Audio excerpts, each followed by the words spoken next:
मेरी सुस्त रवि ने हमेशा मुझे सड़क के इंतहाई बाएं तरफ चलने पे मजबूर किया। जब कभी तेज रफ्तार होने की कोशिश भी की तो आगे चलने वाले ने कभी रास्ता न दिया, कोई मेरे लिए पीछे न हटा। मगर आज एम्बुलेंस में लेटा क्या देखता हूँ कि हर कोई मुझे रास्ता दे रहा है।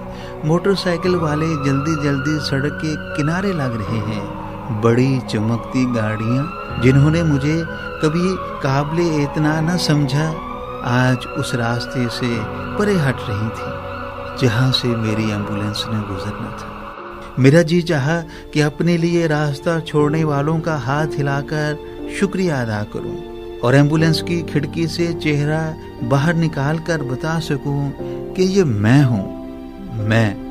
मगर ऐसा ना हो सका। इंतहाई नकाहत की वजह से मैं बस हाथ मलते रह गया। मुख्तसर सफ़र के बाद मैं सरकारी अस्पताल की इमरजेंसी में था। स्ट्रेचर से बेड पर लटाया गया। कुछ ही देर में नर्सें और यंग डॉक्टर्स मेरे गिर्द थे। कोई दिल की धड़कनें नोट कर रहा था और कोई सांसों की तरतीब। हाय, ये मेरी हमेशा आरजू रही कि मेरे दिल की धड़कन कोई सुने, मगर किसी ने ना सुनी। आज किस इन्हमाक से मेरी धड़कनों को सुना जा रहा था, गिना जा रहा था। कोई नब्ज पे हाथ रख रहा था और कोई मेरी आंखों में झांक रहा था।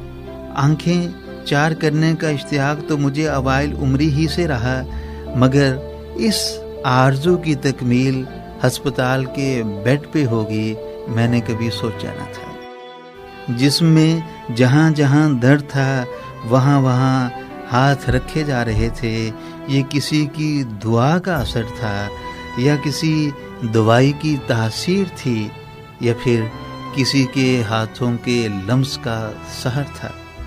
दर्द मिटने लगा था और दिल की धड़कनें तरतीब में आने लगी थी। एक जवान साल नर्स जिसकी ड्यूटी मेरे बेड पे थी, वो बिल्कुल उस महबूबा की मानद लगी जो बरसों पहले मुझसे बिछड़ चुकी थी।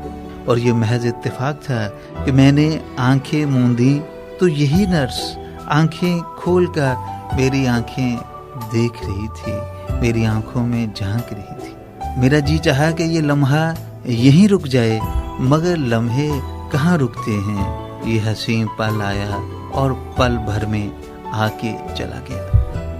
इतनी तवज्जो मुझे किसी ने न दी जो अस्पताल की इमरजेंसी वार्ड में मिली। अगली सुबह मैं ठीक था और अस्पताल से छुट्टी मिल रही थी। स्कूल से लेकर कॉलेज, कॉलेज से लेकर यूनिवर्सिटी, यूनिवर्सिटी से लेकर दफ्तर।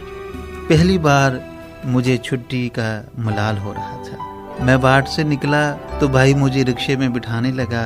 मेरा दिल था कि मैं घर वापस भी एम्बुलेंस में जाऊं। बड़ी चमकती गाड़ियां पीछे, बहुत पीछे छोड़ता हुआ और हाथ हिलाता हुआ, मगर मैं रिक्शे में बैठा घर की तरफ रवां था, जहां न मैं काबिले एतना था और ना तवज्जो का मरकज़। फरनाते मस्त FM 103 फैसलाबाद।